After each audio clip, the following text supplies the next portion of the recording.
মানে শুয়েছিস, তোর নাকি দাঁত নেই, তুই খাবার খেতে পারিস না, তোকে খাবার চটকে দিয়ে দিতে হয়, এটা তুই গিলে নিস, আর তুই এটার কি অবস্থা করেছিস? মাকড়সাটার কি অবস্থা করছো? মুন্ডু ফুন্ডু কই? কই এর মুন্ডু ফুন্ডু গুলো কই?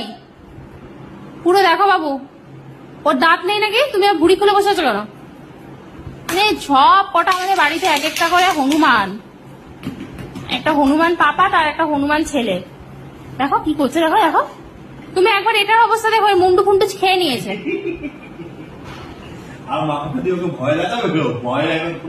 আমি কিনে আনছি, দেখো না, ওই যে যেরকম তোরাদের বাড়িতে ছিল, ওই যে হেঁটে হেঁটে বেড়াচ্ছিল, ওইটা একটা নিয়ে আসবে। ধরো,